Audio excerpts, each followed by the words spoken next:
Sifa wa ukamilifu ni zake Mwenyezi Mungu Subhanahu, na rehma na amani zimfikie kiongozi wetu Abul Qasim. Ahibati fillah, tumeingia katika masiku matukufu, siku 10 za mwanzo wa mwezi wa Dhulhijja. Haya ni masiku ambayo kwamba yana sifa ya kipekee. Mwanzo kabisa Mwenyezi Mungu ameyapia haya masiku kwenye kitabu chake, na Mwenyezi Mungu kuyapia bila shaka ni ishara tosha ya utukufu wa haya masiku. Aliposema Mwenyezi Mungu tabaraka wa taala, wal fajri wa layalin ashrin, na apa kwa alfajiri na vile vile na apa kwa masiku 10.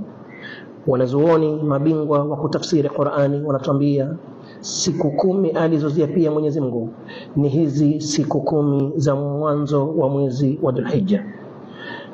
Miongoni mwa fadhila na sharaf ya haya masiku 10 ya mwezi wa Dhulhijja, ndani yake kuna siku inayojulikana kama siku ya Arafa, na ni siku ambayo kwamba Mwenyezi Mungu aliichagua. Kawaida ya Mwenyezi Mungu, sunna Mwenyezi Mungu anaumba na anachagua. Aliumba pepo akaichagua Firdaus, akawaumba malaika akamchagua Jibril, akaumba ardhi akaichagua ya Makka, akaumba siku 7 za wiki akaichagua siku ya Ijumaa, akaumba usiku kwa mwaka mzima akauchagua usiku wa Lailatul Qadri, miezi akachagua mwezi wa Dhulqaada, mwezi wa Dhulhijja, mwezi wa Al-Muharram na mwezi wa Rajab. Na katika viumbe akamchagua kiumbe bora mtume wetu sallallahu alayhi wasallama. Katika maji akachagua Zamzam, ama mchana kwa mwaka mzima akauchagua mchana wa siku ya Arafa. Hii siku haipatikani ila katika haya masiku 10 ya mwezi wa Dhulhijja, na ni masiku anaotuambia mtume wetu sallallahu alayhi wasallama, ما من أيام العمل الصالح فيهن أحب إلى الله من هذه الأيام.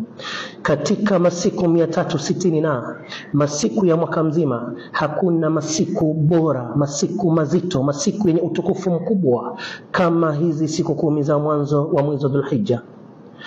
Haya masiku aliposema maneno hayo mtume sallallahu alaihi wasallam, masahaba wakapigwa na butwaa, wakashangaa, wakamuuliza mtume sallallahu alaihi wasallam, ukitueleza katika masiku ya mwaka mzima hakuna masiku ambayo kwamba Mwenyezi Mungu anapenda aabudiwe ndani yake kama mtu kufanya ibada katika hizi siku 10, je, walal jihadu fi sabilillah, hata ibada adhima ya jihadi ya Rasulullah? Mtume akamwambia, wala aljihadu fi sabilillah illa rajulun kharaja binafsihi wa malihi thumma lam yarji' bi shay'in min dhalik.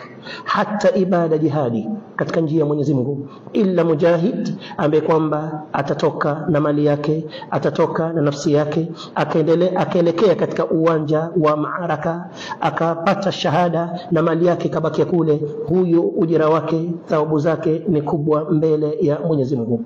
Ahibati fillah, wema waliotangulia walitofautiana kati ya 10 la kwanza la Dhulhijja na 10 la mwisho la Ramadhan. 10 lipi bora? Walitofautiana wanazuoni.